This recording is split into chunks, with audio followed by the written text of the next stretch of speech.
Thank you so much, Sreekanth, for joining in the fourth episode of our Leaders Fireside Chat, where we engage in conversation with some of the most respected and experienced thought leaders in the HR fraternity to gain insight into their unique perspectives and learn more about the challenges and opportunities that they see ahead. So you need no introduction, but just for the benefit of some of our viewers, Sreekanth is a seasoned HR transformation leader with over 30 years of experience in driving complex business transformations. He's currently the Global Talent and Enablement Services Leader at EY GDS, where he's passionate about utilizing technology as a key driver for growth in talent and business decisions. His expertise lies in people supply chain management, organizational development, HR analytics, with a particular focus on DEI. As for me, my name is Samira Khanna and I head content strategy at Global Talent Exchange, where we're on a mission of mobilizing talent from tech hubs around the world to areas that are being held back by skill shortages. So warm welcome, Sreekanth, once again. It's great having you here. Hey Samira, thank you very much for having me. Very excited to be part of this Fireside Chat. Same here, Sreekanth. So, before we delve into the most serious topics, I really want to go and understand the man behind the leader. So, would you mind just giving us an insight into your professional journey and how you've made it up so far high up the professional ladder? Thank you. So I think I'm born and brought up in very humble family background. My dad was a priest in Trivandrum Padmanabha Swami temple. So I did my basic education, graduation in psychology and post-graduation in human resources from Trivandrum. In 93 I came to Bangalore looking for a job, and from there my career journey started. I have, as you mentioned, 30 years, and I divide my career into three parts. The first one is, all of us say it's a job where you definitely want your paycheck to really meet your basic needs. So first two things I did was more of a job. Then I soon realized that's not giving me what I want in my career. And my definition of career compared to a job is a platform to learn, contribute, make a difference and grow. So such first platform I had was with Toyota. When Toyota built their factory in India, I was the first HR leader joining them. I had a phenomenal learning, great platform to contribute. I built brick by brick the physical factory as part of the core team, and hiring, training and going into commercial mass production. All aspects of human resources, plant administration, I had a chance to learn and contribute and make a difference to Toyota. Then the next big part of my career is GE, where I joined GE in one of their software business called GXS, where I learned change management and Six Sigma. I am one of the first few HR leaders who got certified in Master Black Belt in Six Sigma. And as you know, the hierarchy in certification is first you need to do Green Belt, then you need to do Black Belt and Master Black Belt. So I have done that, and these two, I call it as a foundation to my leadership journey. As you know, at that time Toyota and GE are most admired companies in the world, and the kind of innovation in human resources, the kind of leadership values this organization believed, and more important, the integrity as well as the foundation of a good human being this organization developed is no comparable today. And so Toyota and GE was a kind of a foundational leadership journey for me. Apart from human resources, I learned a lot of other tools, quality tools like TQM, Total Quality Management, TJI, Toyota Job Instruction, TPS, Toyota Production System in Toyota, and in GE, a lot of specialized skills in change management, then Six Sigma, and also got trained in Crottonville Leadership Development. We call it a program called LE and NMTC. So these two organizations gave me foundation as a leader in terms of what you call it as transformative leadership competencies. Then as a person, I learned a lot of human values, the importance of family, the importance of building lifetime relationship from my parents and my humble beginning in Trivandrum. And I still remember, I used to do a lot of part-time job while I was studying. I was a priest in temple.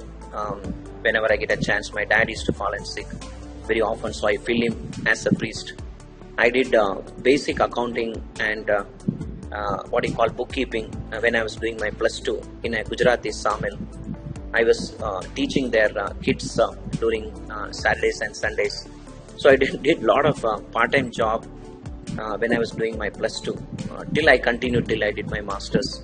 So the basic human values, the importance of family, the importance of lifetime relationship I learned from my family, and basic lessons in my school days as in the community which I really grew up.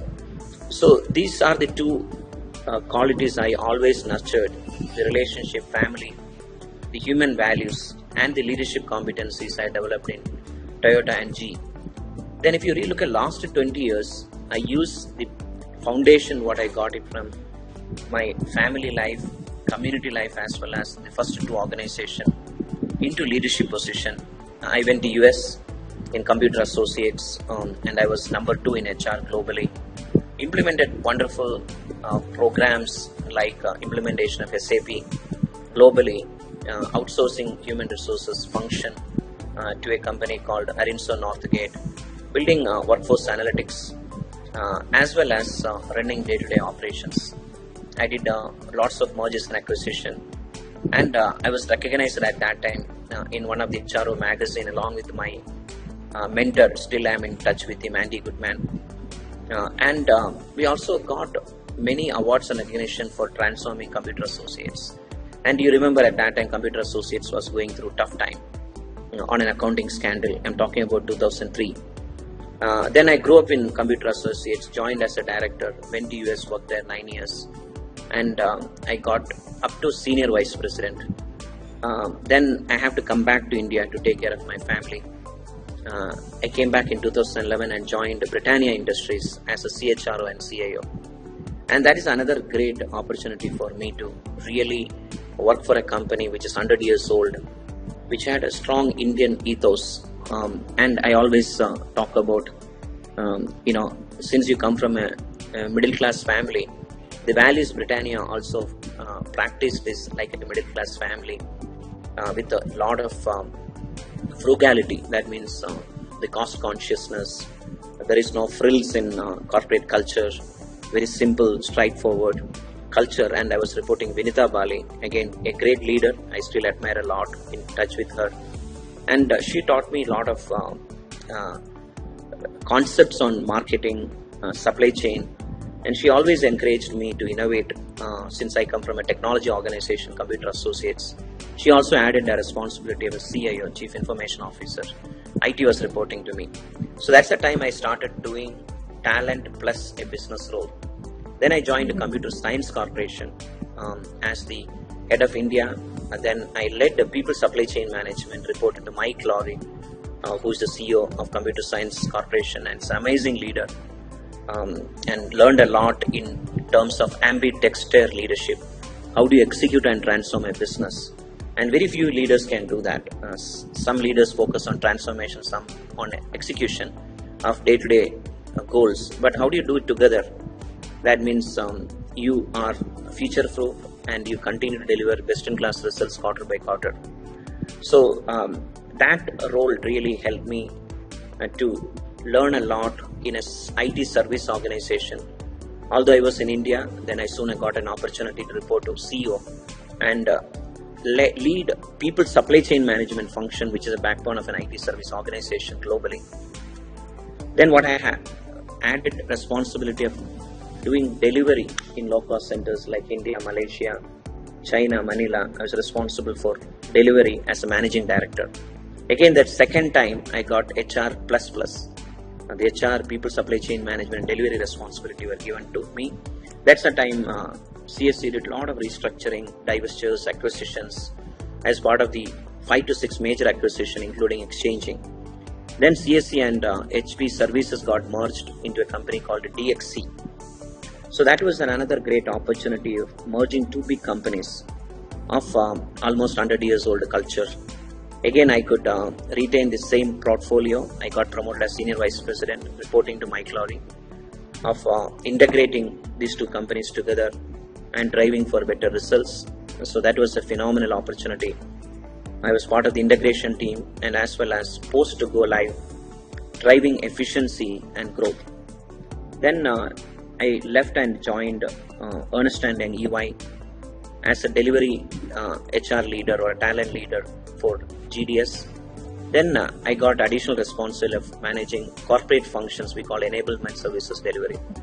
So if you look back to my career, it's always a story of right place at the right time.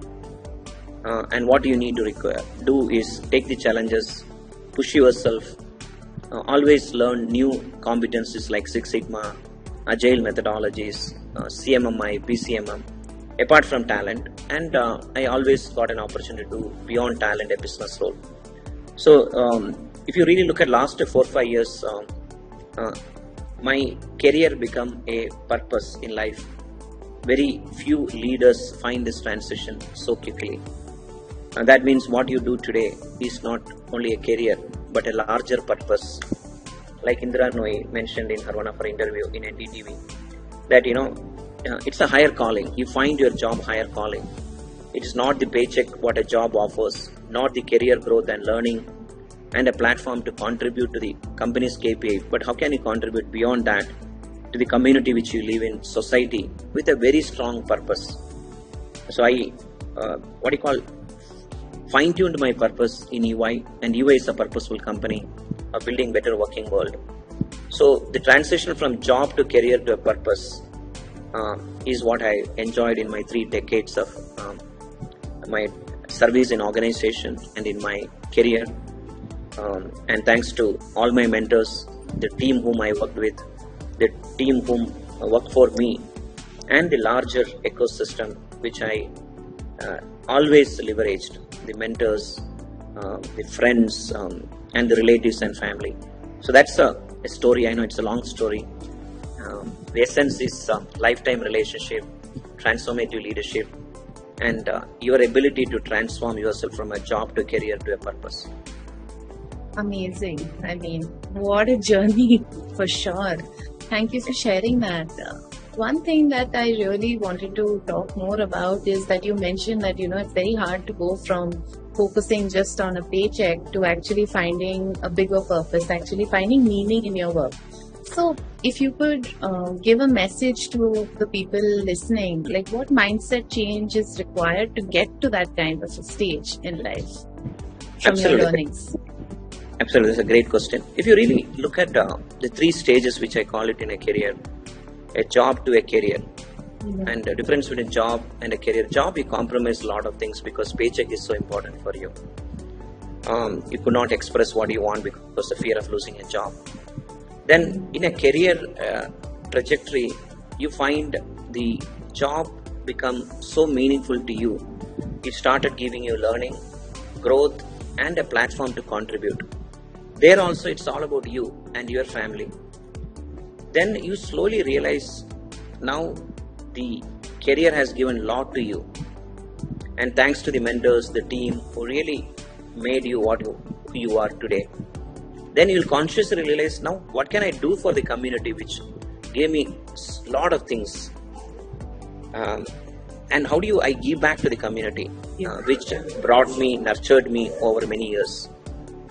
And that if you really start thinking, the 2 things you need to really start differentiating and prioritize. One is your life is bigger than work, and work is a small part of your life. And people call life is beautiful, isn't it? When you look at from different angle, it gives you such more opportunity to make a difference. But your ability to see your job or a career or a corporate environment is part of your life. I always ask people in interview, think of two circles. One is a big circle and is a small circle. Big circle is something and small circle is something. If I ask you to explain you a career and a life, which is small, which is big circle? And majority of the people agree that the big circle should be life. That means the life should give you energy, not the career. Like I remember Michael Christensen's one of the article, how do you manage your life? And he says, do not get energy from your job or corporate environment. Get energy from your life, which includes the community you live in, the family, the friends, the society. And so the shift from you to others, a shift from a 16 years job or a 16 hours job to a 24 hours life. How do you do that? When you start doing this, you feel, I need to leave a legacy in the planet which I belong to. How can I make the planet better when I leave the planet at some time?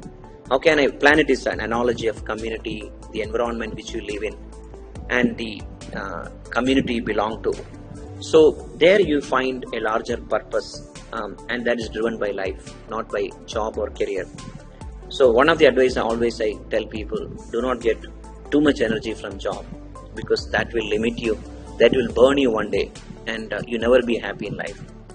But do something beyond that. For example, in childhood you played cricket, and last 18-20 years you never had a chance to have that fun moment. Just ensure that next 20 years, the age doesn't matter, you find some time to play with your kids or neighborhood team or whatever it may be. For somebody, they cherish the painting or they cherish the gardening, but they never had a time when there's too much focus on career. Then how do you really find some time and practice instrument which you used to play or the things you used to like? So what I believe is, purpose is why you do what you do. That why cannot be only from corporate, it has to come from life. Within. Yeah, within. And that's what you really, and it's not all about you. You gained 20-30 years of your experience for you to grow into titles and compensation and benefits and traveling across the world. It's all about you and your family. Now stop a little bit. You accumulated a lot of knowledge, wealth. Can you share that for a larger good with others through various platforms, as well as something which you dearly cared in your childhood?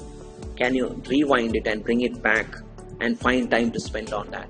When you do that, then you'll find the true meaning of life and how the life is energizing you to give it to the community and people around you. So that's a simple definition, but of course there's a technical definition of what is purpose. How do you define 5 steps to define purpose, and what should be what are the components of a purpose? How do you fuel a lot of energy into your purpose? How do you build partnership? How do you find platforms to optimize your purpose? All this is the technicalities behind this, but I feel simply really find your life in life, not in your career or in the job which you belong to. Then you'll find a lot of meaning to your life, and you can give much better than what you have been giving in your job or a career.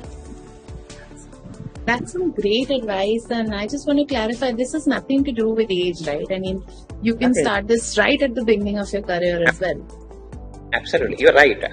And not that when you get older, you find and I've seen people in the very early age, they find their purpose. And I've seen people say, I'm very happy in what I'm doing it. I don't want to be CEO of the company. I like what I do in my neighborhood. There are excellent leaders that I get energy from teaching. For example, I have 2 sisters who used to be teachers, and I always tell them, do you want to come to corporate, you get better salary? They say, no. I'm fine, because teaching is a noble profession. They used to teach in schools which pays less than my driver at that time I used to pay. I used to make fun of them, you should join corporate. They said, no, I'm very happy with what I am doing. I've seen such a lot of people. Like one of my friends used to tell, if you want to do big things in life, money or resources is not at all a constraint. You need to have a vision, you need to have a commitment, and You need to have the mindset. The money will come. I have seen few examples in my life. There are people, they never own any assets. They used to have 1 meal or 2 meal a day, but they could mobilize a lot of resources for the larger good of the society. They never had money, but they have vision, they have purpose, and the people with money, they could mobilize it. And still they did not use any of that money for their needs, but they motivated others to give it back to society. So here money is not the criteria. When you have a lot of money, then you can talk about life and purpose. No, that's not true. I've seen, I could find my purpose 5 years back. I've seen after 25 years of my career, I've seen people having purpose when they are doing graduation, first year of the career. So they are very clear what they want to do. And from my experience, today's generation is very clear what they want to do. And they know why they want to go for it. But I struggled in first 10 years of my career, not able to articulate why I do what I do. But today's younger generation is very clear on why they do on what. So you're right, absolutely right. Age, money, wealth, societal status is not the criteria to identify your purpose and live by the purpose. It's a mindset, it's your larger vision, and the inspiration you get from something in life that make you to think very different. I've seen such many people. I'm very sure you're also seen, Samira. Yes, definitely. Thank you for that. And now I want to explore Sreekanth as the leader. So, I mean, with all of these insights, how would you define your leadership style? Is it, I will give it to you. I know some of the words may look like bookish or theory, but definitely I like transformation. I get bored with routine stuff. So one keyword I always believed and inspired other people for transformative leadership. And the true definition of transformative leadership I understood in EY. A transformative leader is a person who have a growth mindset, who has what I call it as growth, not in terms of incremental, exponential growth. He's not happy with 5% improvement, 10%. He wants 200% improvement, 500% improvement. So I always never settle in life with the small things or a small improvements. I always want to do big things. Whether I landed in doing big things is a different story. That's a mindset I always had. That mindset taught me to learn new things like CMMI or Agile or a Six Sigma. Today I'm learning generative AI, the application in talent. So I'm a transformative leader, want to bring in exponential changes, not linear incremental changes. The second one is I feel the biggest credibility as a transformative leader comes from delivering what is expected from you. I can talk about the future scenarios and transformation, but if fail to deliver today, you never get noticed in an organization. So transformative leadership starts with execution of goals, what is given to you today, much better than others can do it. Results. So Jack Welch used to tell the best thing you can do in your career is perform in your current role. Deliver what is expected from you. That's the minimum stable state today's organization. But you can transform the organization for future ready. Then that is called transformative leadership. Put in a simple way, I mentioned Mike Lowry's name. He really taught us the ambidextrous leadership. The ambidextrous leadership is all about executing today's expectation from you and transforming for the future. So I believe I'm an ambidextrous leader. I do a lot of training program for my organization in terms of how do you drive execution for today and transforming for tomorrow. And the last one is I believe I get a lot of pleasure in teaching others. Whenever I read a book, whenever I need a new things, I get my team and teach them. The reason is I believe teaching is twice learning. When I teach somebody, I'm learning 2 times. And it's so important to really share your knowledge with your fellow colleagues, inspire them, and bring it along with you, their energy and passion. The last one, Andy Goodman has given a very big advice to me, which I still remember in my CA days in US. He used to tell me, if you want to go fast, go alone. you cannot take the team. But if you want to go far, you take people along with you. So he taught me how do you take people along with you. There will be a fast learners, slow learners, high energy people, introvert, extrovert, people with a little cunning nature. It's all about themselves. A team is considered of all kind of personalities. But how do you build diversity in your team? And how do you take that diverse team along with you? If you want to do that, sometimes you have to slow down a little bit. Although I want to run 100 many projects to execute tomorrow, but looking at the team complexity and the diversity and personality difference of slow learners, fast learners, intelligent people, people with a lot of hard work, how to take all these people along with you. So I'm a team leader, want to take team along with me, although sometimes I'm not happy with the velocity of change, but I have to slow down to go far with the team. So that's a simple. Then at the end, and the last one I want to always, I believe, I get energy from family, corporate competitions. Of course, I don't play any politics on that competition because at the end of the day, I get a lot of energy from family values and family. I care relationship. A lot of people work with me, still work with me. When I change jobs, they say I'll come with you, but I'll give them a chance. If they make it, they make it. And from my first boss to the current boss, Senior Rao and Trent Henry, from talent perspective, I have very, very personal relationship with them beyond job. The respect I have, I'm sure they also have a lot of respect. So I believe in building lifetime relationship for the right reason. The relationship are not tactical. It is not for the day, for the project, no, not for the event. I try to maintain a long-term lifetime relationship for the right reason, not for the wrong reasons. Yeah.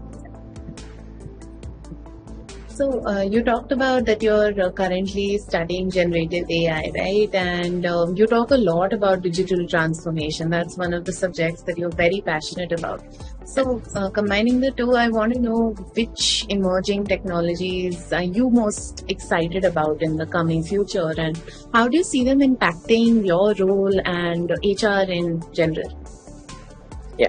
So the first and foremost thing, if you are looking for exponential transformation and if you are looking for reimagination, not incremental, I strongly believe you require 3 to 4 things. One is always look outside and learn from outside. We call outside in. The second one is learn lessons from other domain and apply in your domain. When I built people supply chain management, I applied Britannia's FMCG supply chain management. So when you do outside domain work in your domain of talent or HR, you can transform the business exponentially. The third one is you need to really drive transformation agile way. How do you make small improvements every day rather than a big change management adoption at the end of the project, which will not work. So every big transformation I have seen, make it small changes, incremental changes every day. And when you look back after 90 days, wow, this is what I have done. It's like moving a mountain. But I tell them, moving a mountain now, nobody will come. They are very scared. So the last one is, if you want to reimagine and bring exponential changes, you require digital assets and data science. And today, digital technology is pervasive in all industry, all functions, and talent is the most interesting domain where we can apply digital technology. For me, digital technology have around 6 stack. The first stack is the process layer. You need to have a very good understanding of the process which you are putting digital. And that we call it as the domain. If you are putting a digital technology and data science and generative AI in recruitment, you need to know recruitment very well. I strongly believe in it. If you are putting that in compensation and benefits or leadership development or skilling or learning, you need to know learning domain very well. The second one is, today many organizations, matured organization and big organization implemented ERP. I call application. So you need to understand the application layer after process layer. Then the very important thing is you need to understand the data layer which sits on the application layer. The IT definition is information technology. The data is the information. So how do you really look at your business from data? This which include tangible data which can be measured in Excel sheet like average compensation, average cycle time, average age. All these things are quantitative. measure in Excel sheet, that data. But good news in talent is 80 to 90% of the data in talent today is intangible and qualitative data. As a Six Sigma Master Black Belt, we call it as continuous data and discrete data. Discrete data is intangible, like culture, leadership, skills, employee experience. All these are discretionary data or qualitative data or intangible data. And today, the digital technology is capable of decoding intangible data into tangible outcomes. Like, how do I improve my culture so that the productivity of the employees goes up, so that the revenue goes up? How do you really enhance employee experience through that enhanced customer experience and get more revenue for the firm and improve the margin? So all the intangible assets, if you want to decode into tangible outcomes, you need to use digital assets. You cannot do it. So there comes the emergence of AI, ML, deep learning, machine learning. Now we call it as LLM, large language models. Like our human being can process languages, and the machine also can process languages. As a psychology student, I grew up learning the importance of language in defining meaning for a particular phenomena. So the LLM has created a huge capability in decoding text which comes in PDF or a Word document or a PowerPoint, videos which is in YouTube, and audios in many formats we have, and pictures and multimedia. And these they can process this very quickly than a human being can process. So today, if you ask me what are the technology relevant, definitely the application is where it manages the process layer. And the technology around data science, building a data lake, normalizing the data, cleansing the data, developing insight on the data, especially intangible. Over that is the digital layer, which simple things like RPA, where to apply is RPA, then AI, then advanced AI, then generative AI, which focus on content today. So then other technologies like blockchain, we implement a lot of things in blockchain, NFT, then metaverse. All these things are applicable in talent. When you apply the right digital technology, whether it's RPA or AI or advanced AI or generative AI, or we call Gen AI in short form, or blockchain or NFT or metaverse, you create extraordinary experience for your employees. And that employee experience monetize the customer experience, and you drive business results. And today I worked in traditional industry like Britannia or manufacturing, where the cost of labor is 3 to 7%.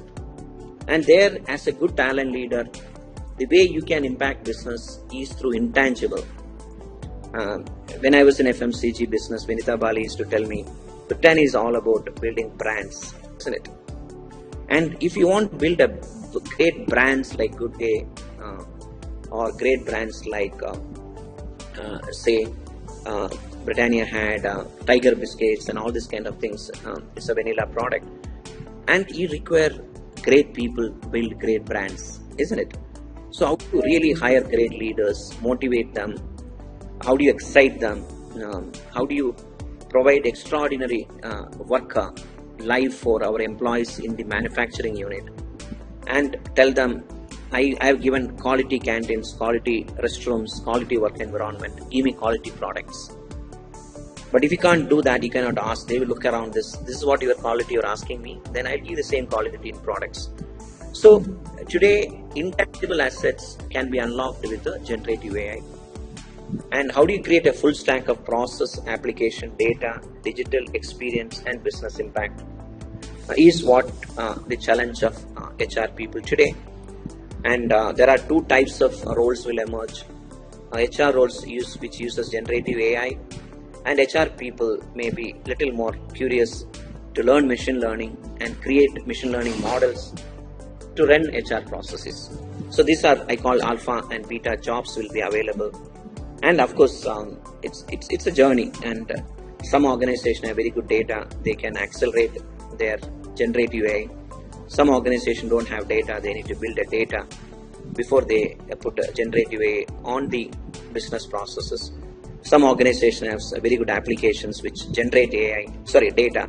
Some organizations still struggle, they don't have the data because they don't have the right applications.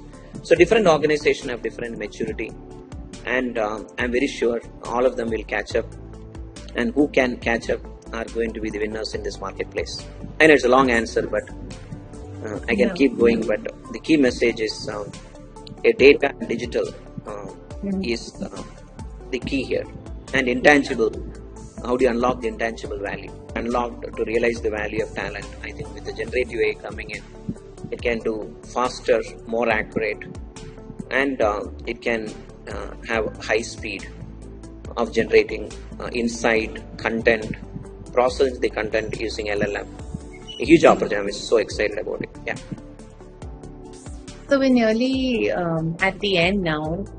One thing that stayed with me is that you mentioned that you had returned to India after some years of work experience. So I want to know, how did that global exposure help you in your professional journey? Do you think it helped in your careers at Britannia and then EY?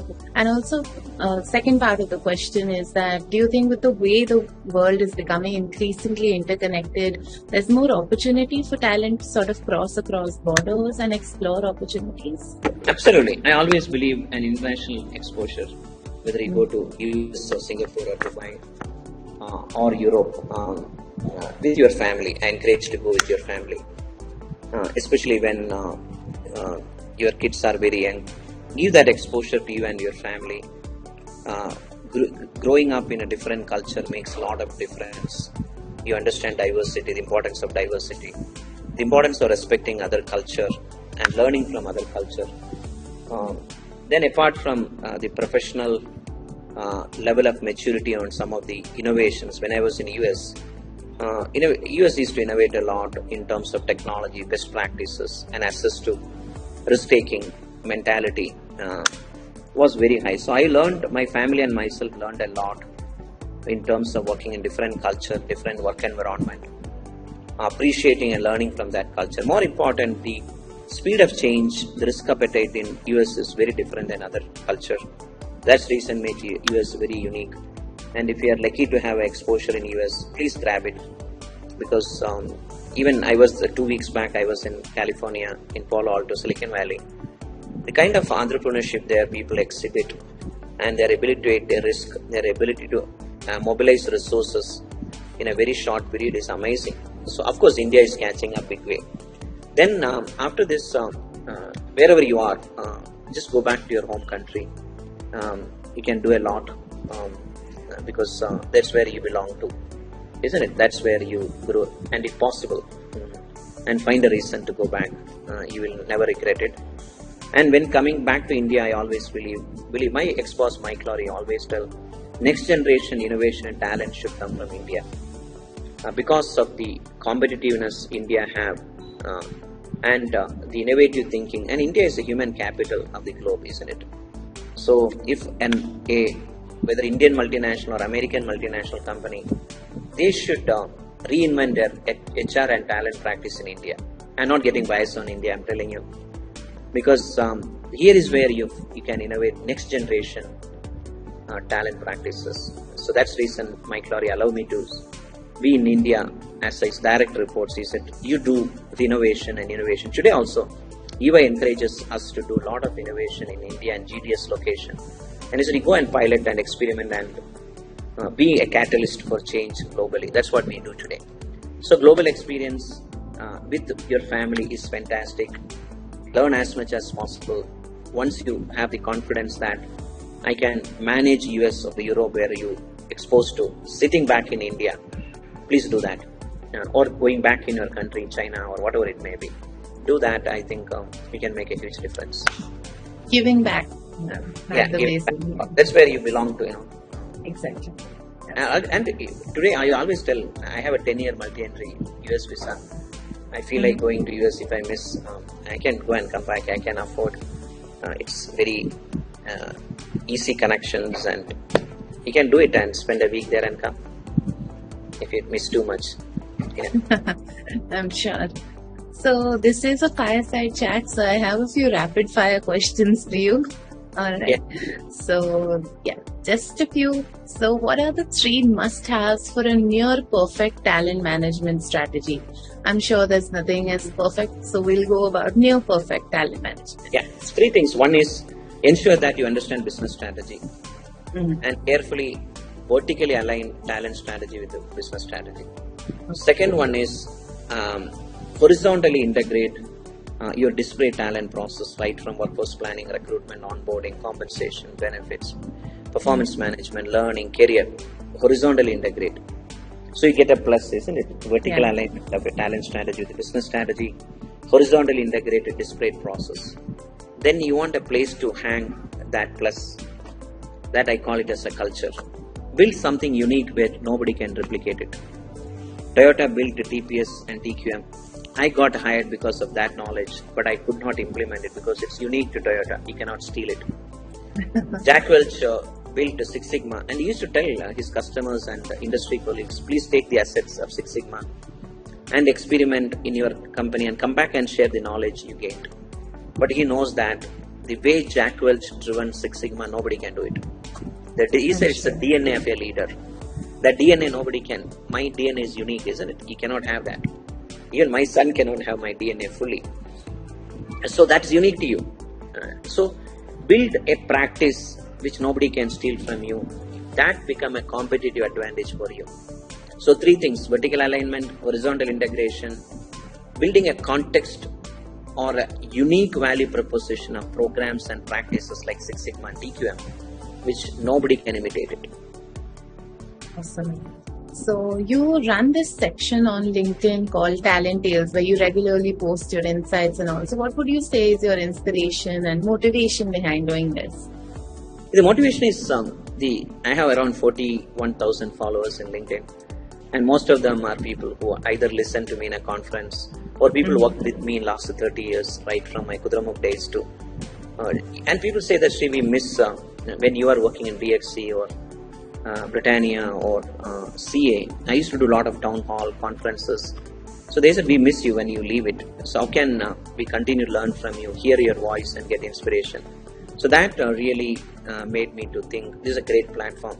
Then I have a very good team in corporate communication who helps me, who always inspire me, saying that, hey, that post was good. They also help me to edit it, build a story, and they get a lot of kick. Shivani is my corporate communication. I support, it's not a support, she's a coach or a mentor to me. The kind of inspiration she gives to me, what kind of inspiration she gets it through my post, and it's infectious. So it's on, I don't want to say popular demand, it's based on people really ask me, hey, you continue to post, continue to. Then people said, hey, we have seen your post, but we want to see you.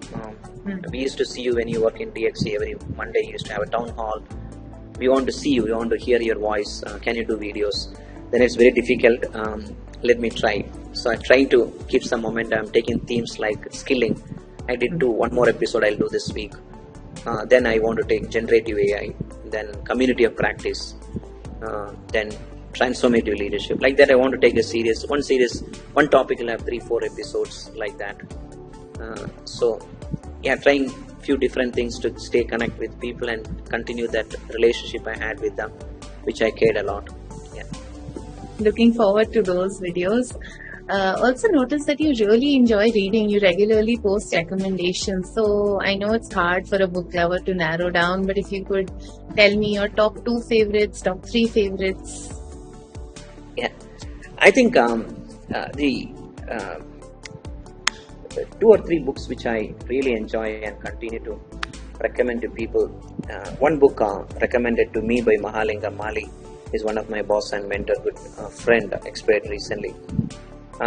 He recommended a book called Leader's Legacy, A Leader's Legacy. It's a 21 chapters. Really appeal to you why you should leave a legacy before you depart from this planet.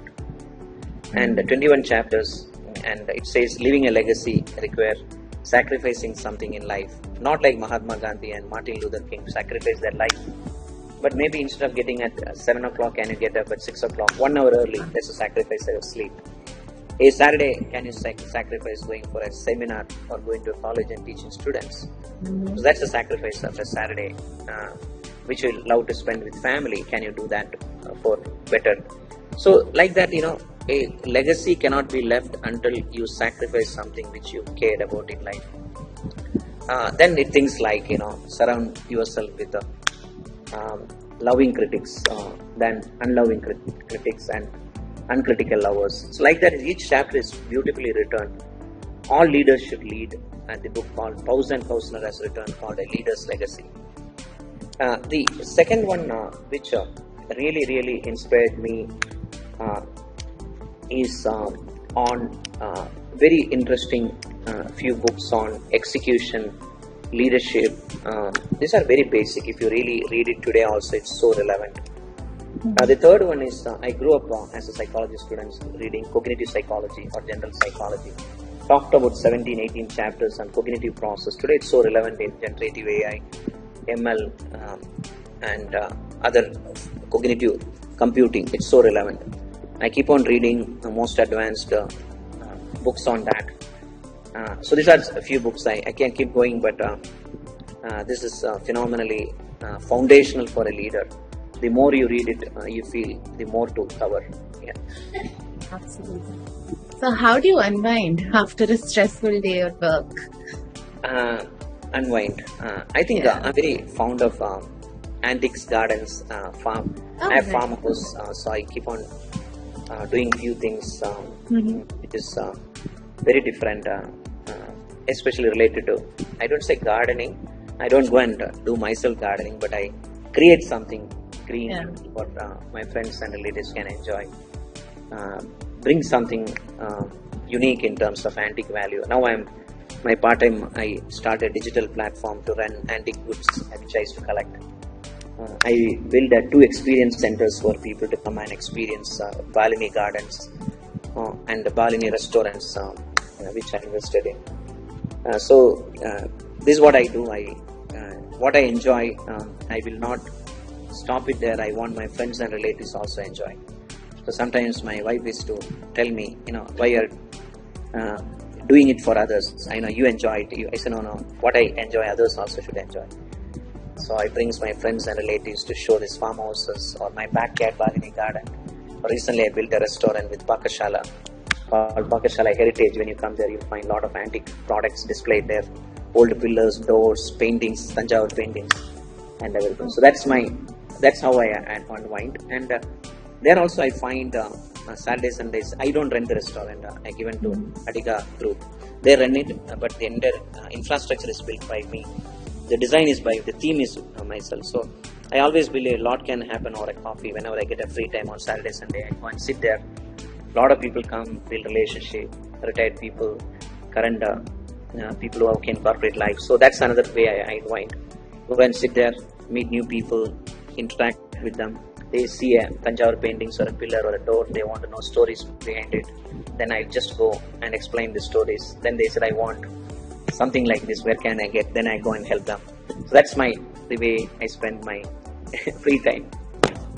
That's amazing. That sounds like a wonderful way to, most people would say movies, though there's nothing wrong with that, but fantastic, absolutely. So just the last question now, we're at the end. As an industry leader, so much of experience, what is your one message to the HR fraternity? I think the leading others is a noble profession, like teaching and doctors, because you impact life. When you lead a organization, you impact hundreds and hundreds of people's life, their family, by giving a job, training them, extending benefits to them. So it's a noble profession. And if you are a talent leader, it's what you call it as 2 times noble. The reason is, whenever I release an offer letter, I feel so good about it, that somebody I could give a career and a family behind that person. And all of us know, when we promote somebody, the happiness the family have on you and your organization. For example, this week EY GDS promoted 90 leaders into partners, executive directors, and directors. And it's a celebration. We celebrate it. And when people get to know they have been promoted, the kind of calls, the message you get is you feel like you are next to God. That means you inspired something, you help them to build a career. So I always tell HR fraternity, you are chosen by God to do this profession of impacting lives around you, like a doctor or a teacher. That requires a lot of courage, that requires a lot of accountability, that requires a lot of authority to deliver that. So you need to sharpen your toolkit every day. You need to learn new technologies and tools every day, because whatever you do, you are impacting lives. So if you want to make big impact, you need to think big, you need to act big, and you need to drive big things around you. So it's a noble profession. Leading others is an honor, it's a privilege, and do it with a lot of care. Yeah. Thank you. So we're at the end now. Thank you so much, Mr. Sreekanth, for joining us. All that you've said is going to stay with me for a very long time. I think I'm going to go back and just sort of ponder over the advice that you've left us with. Thank you so much for all your insights and for your time today. Thanks, Samira, and thanks to GTX Global Talent Exchange for giving me an opportunity. And you are very perseverant. Because of my schedule and travel, I could not commit the earlier recording. So you are patient and worked with me to get this. So look forward on this publication or this broadcasting. So good luck, and I wish you and your organization a lot of luck to interview much better people than me, and definitely they are in it. And I look forward to listening to them. Thank you. Thank you.